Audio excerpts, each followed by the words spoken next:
Hey guys! Welcome back to our channel. It's the Parentrepreneurs here, back for our Sunday recording. Thanks for tuning in. For today's video, we're going to be talking about... So for today's video, we're going to be talking about how to kick butt in an interview. So last week we put in a poll on Instagram on 2 topics. So the first topic was what we're going to be talking about today, and the second topic is how to enjoy a boring job, so maybe we'll talk about that in the future. But today we're gonna be talking about how to kick butt in an interview. Yeah, and as always, don't forget to subscribe to our channel. The button is down below. Hit the notification bell to get notified of all of our uploads, and as always, follow us on all of our social media platforms: Instagram, Facebook. We opened up a Billionaire Mindset group on Facebook, so we would love to see you there. Love to see you collaborate with like-minded individuals. It's a safe environment for entrepreneurs, parent entrepreneurs, and business owners. So definitely check it out, and I guess we'll get started. Let's get started.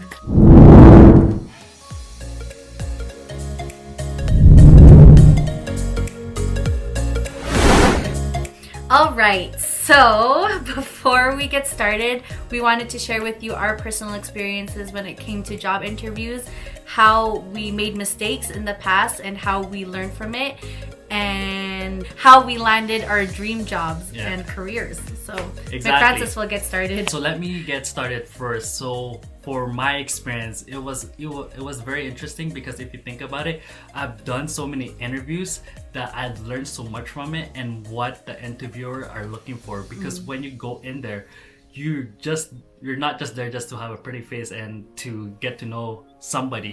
What they're looking for is, are you the right fit for the position? So that's what they're looking for. Is there could be hundreds of people that they're gonna be interviewing, so it's gonna be a lot of competition. So it's really up to you to sell yourself. And how can you sell yourself? So the number one thing that I've realized is that you don't oversell yourself, but what you do is you build a rapport to the interviewers. And the very first mistake that I've done is when I went in there, I was very confident, and I just never really understood what the business or the company is all about. So when they ask me a basic question, it's like, do you know what we do? Do you know what our business is all about? I couldn't answer it. I'm just like, guys, to be honest, I wasn't sure. And having that kind of answer, it already sets you back, right? So that was the very great experience that I had, so that every time I go to an interview, I do a research of the company. So the second thing that I've done also is that with the interviews that I've done in the past, that I've made a lot of mistakes, is where they ask a behavioral question. And what's a behavioral question? So what that is when they ask you a question, they're gonna be like, okay, tell me about a time when you had a difficult customers. What did you do? So at the very beginning, I didn't know how to kind of respond to that, right? But you have to be very specific, and once you become very specific and you tell them the results of you done, then that's when they're gonna start building rapport. They'll get to know you more. So that was my experience. It's just like I learned through all the interviews that I had. Then from there, I created a strategy, and for me, I took a course at SAIT that they offered to how to build your resume and how to go in an interview, which was really cool. It really helped me out, and that I also helped Camille with that, like all the things that I learned. So I'll give it to you now. Microphone passed to me. Just sitting there. Anyways, so when I was going for job interviews, I finished my legal assistant diploma program at SAIT in Calgary, and I was on the job hunt for probably about 2 weeks. And the first week, I've had probably 5 to 6 interviews already, and I was going into it really blind. Like, I was not prepared for anything.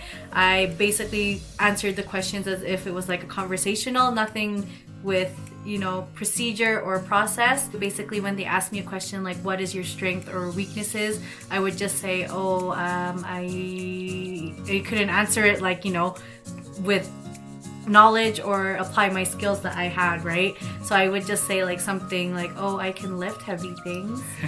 You know what I mean? Like, it just didn't, I wasn't like prepared at all.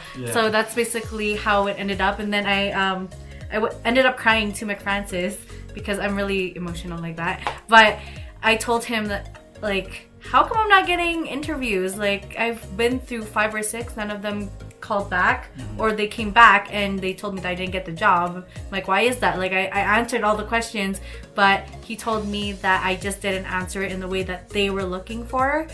And that's when he taught me how to apply what he learned at that class for building a resume and doing interviews, and I applied it in my next interviews, and next thing you know, I got my job. And that's basically the success story of, you know, how I got the legal assistant job for 3 years. So that was pretty good. Just a little tweaking, you know? Yeah, exactly. And I think too is if you think about it, it's all about practice. Oh yeah. So especially when I took that class, we did a lot of mock interviews. And when you do a mock interview, so basically you're preparing yourself for the job interview that you're gonna be looking for, right? It's like role playing. It's like role playing. Yeah. And once you get to that level where you're more confident and it's easier for you to talk about your experiences, then it's gonna feel more natural. Now we're gonna be talking about the 5 steps that will help you land your dream job and kill that interview and kick it in the butt. Kick it in the butt. Yes. So what is that? So I already talked about this. So the first step when you're doing your resume and you're basically catering it to that position, what needs to happen is when you get that call saying that, hey, you know, we want to interview with you, what you need to do is you have to do research on that company, what they do, what's their vision, what's their mission statement. And once you have that, then now they know that, hey, you actually know what the company is about. And that was my mistake at the very beginning. When I went to an interview, I didn't know anything about the company. And when they ask you, it's like, okay, well, what do we do? What's our mission and vision? If you can't answer that, then you're already behind with your other competitors. Yeah, and another thing too is, along with doing your research, is probably to tell them that you've heard a lot of good things about them. Yeah. So for example, you applied at Suncor, you tell them like, oh, I heard that your management is really great, this and this. List out a bunch of pros that you've researched on, and that will definitely give you an edge when it comes to your interviews. Yeah. The second step is to dress to impress. So depending on what job position you're looking for, most of the time you want to look professional. So just like us, what we have here, so I have, you know, a blazer, and also I have like a collared shirt, right? So something like that, you want to look presentable to the interviewers. Yeah, and it also gives them the impression that you made an effort to get ready in the morning. So you don't want to come in like sweatshirt or sweater and your belly is showing. It's not professional. You basically like woke up like that. So, you know, it doesn't give a good impression to your interviewer that you took the time to look good. You know what I mean? So you're kind of setting yourself at a high standard when you do that. All right, so the third thing that we want to talk about, so once you're in there, so you know the company, you know what they're talking about, you know what their mission and vision statements are. So now you're dressed really well. The third step is to use the STAR method. So what is the STAR method? So the STAR method is basically the situation that you're gonna be giving example of, you know, it could be, you know, something in the past that happened or something recent. Second is the T. So the interviewer will give that to you. So the interview is like, okay, tell me about a time when you had a difficult customer, or you were dealing with like a coworker or something like that, right? Then you implement the STAR method. So the situation, the task, the actions that you took, and the results of that. So once you give a specific example of what you've done in the past and the outcome of it, then now the interviewer have a better understanding of what your personality is like, because past behavior will usually tell the future behavior. Yeah, and also I wanted to add to that, most of the time people are hiring for soft skills, not necessarily technical skills at the beginning. They're actually testing out how you are as a character and how you behave in different situations. So if it's a more complex situation, they really want to know how you probably solved the issue or how you reacted. So that's the one thing to take into account, is that they're not hiring for the skills that can be taught later. And we've noticed that too for business. Like we always want to be with people based on their character, not necessarily the skills you can provide that are technical. So it's very important to walk into an interview and remember that they're testing you for your character. Going back to an example, so let's say an interviewer asks you, like, okay, tell me about a time you had to deal with a coworker. So what you could say is, so if you use the STAR method, what you could do is with the situation is like, you know what, I had this coworker that was very frustrating to work with. Like we were trying to collaborate, but the coworker wasn't putting in his effort. So what we could do now is, so the task that I've done to alleviate or to make the situation better is I gave him an option. It's like, you know what, coworker, so what we could do is like, okay, we have a project that me and you are going to be working with and we need to collaborate.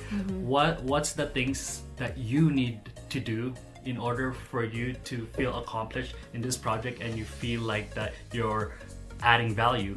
So that was, you could say that was the task that you're trying to achieve. Then after that, the action. So the action, you could say to the interviewers that, okay, you know what, me and my coworker, we worked together on this project that is very time sensitive, and I was able to give him a task that he really liked, and I was focused on the task that I really liked as well. So in the result of that, the action that I took helped us meet the deadlines at a very timely manner, and from there the client, the project manager, they were very, very happy with the results. So even though we had a conflict at the very beginning, that he didn't want to put in a lot of effort, what I had to do was I just had to figure out what value or what's the interest that he wanted in the project, and that's pretty much it. So you tell that to the interviewer, then now they're gonna realize that, okay, this guy,